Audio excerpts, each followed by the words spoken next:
Hello, my name is Michaela. I'm just doing my health assessment assignment on abdomen and blood vessels. Prior to this, I did my vital signs on my patient, which will be reflected in my documentation. So first I'm going to start with blood vessels. I'm just looking at the patient overall. I'm going to note that he's a pink tan, normal color. He's not pallor in any of his extremities or in his face. I'm going to go ahead and palpate for his capillary urethral on his fingers.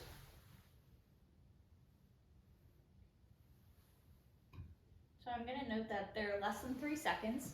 Next, I'm going to be palpating his upper extremities and his lower extremities for edema.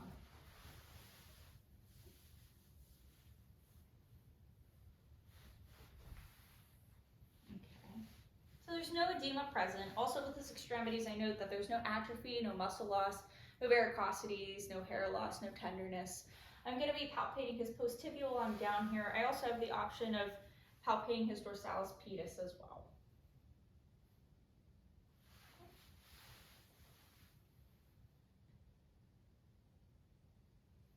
I'm going to palpate his popliteal.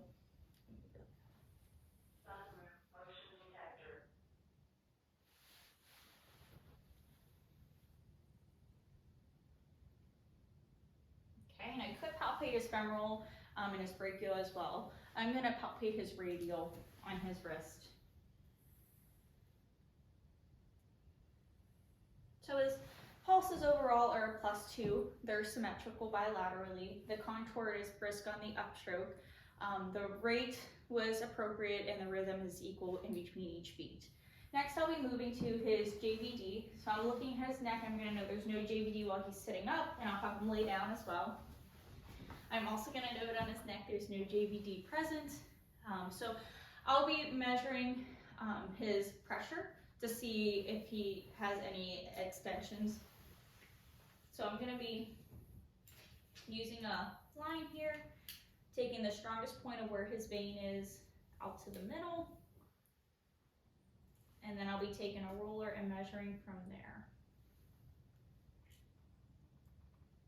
So it's about 2 centimeters, so I would add 2 centimeters to 5, and it would be 7, which is in a normal range. While he's laying down, I'm going to go ahead and palpate for his carotid.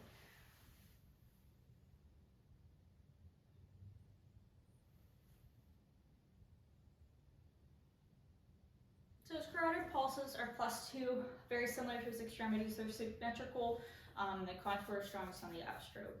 Next, I'll be listening in his arteries for any bruits. So I'll just be taking my stethoscope and using the bell. So I will start at his carotid and go all the way down to his femoral.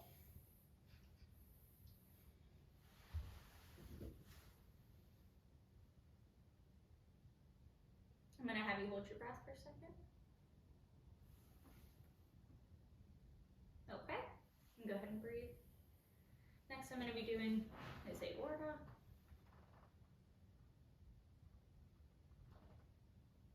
Renal.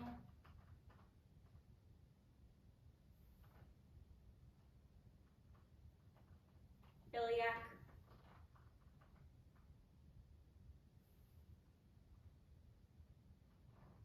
And lastly, his femoral.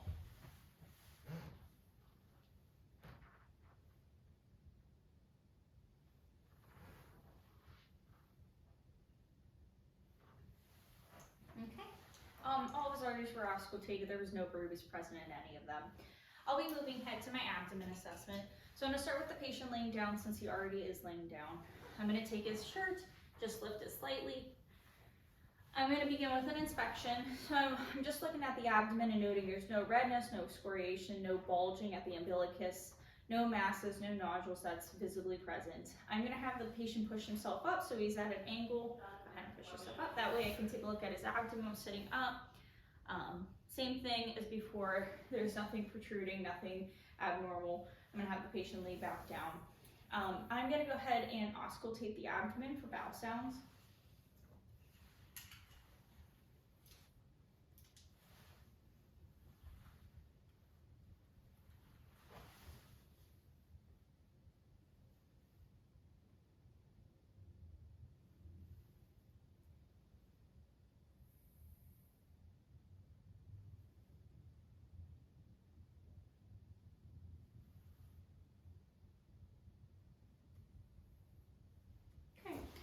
patient's bowel sounds are normal active and they're present in all 4 quadrants. After auscultation, I'm going to move to palpation. First, I'm going to do regular and then I'll move to deep. So first with regular, just palpating.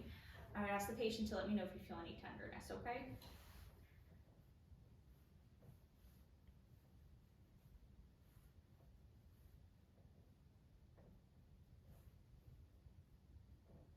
Okay, any tenderness?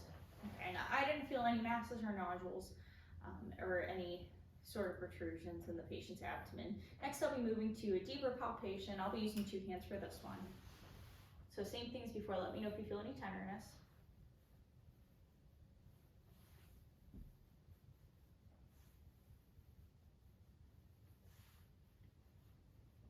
Any tenderness?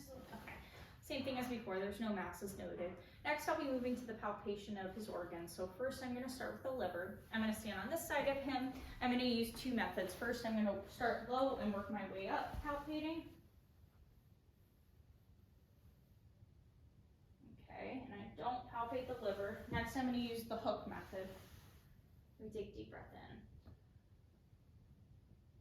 Okay, and I don't palpate the liver, which is normal for a patient. So there's no liver masses and his liver is normal size. Next, I'll be moving to the spleen. So I'll be reaching across the patient and lifting and pushing it off. We take a deep breath in. And out. Okay, I wasn't able to palpate the spleen. I will also be palpating the gallbladder, which is right where the spleen, right where the liver is. And I am unable to palpate the gallbladder. Next, I'll be moving to the abdominal aorta. I'll just be feeling that it's appropriate. So I'm just going to go right here in the center.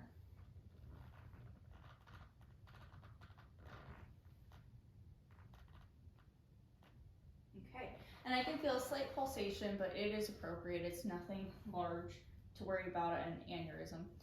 Lastly, I'll be palpating the kidneys, so it's going to be very similar to the way I was palpating the spleen. I'll have them lift. I'll be palpating this front side. I'll be lifting from here. Okay, and the kidneys are not palpable either. Next, I'm going to be percussing in all 4 quadrants.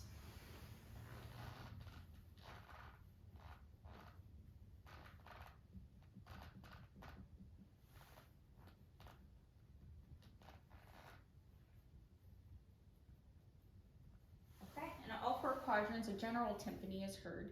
I'll be percussing the liver next. So I'll just be moving up and down the midclavicular line. I'm first going to move down, and then I'll move up, and then I'll be measuring to see about approximately how large his liver is.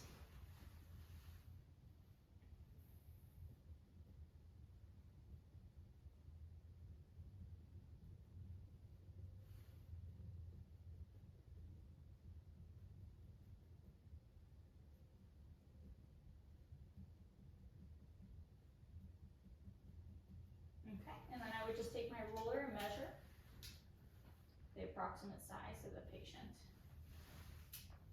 Next, I'll be palpating the spleen. So I'll be reaching over his body. I'll be palpating on his left side.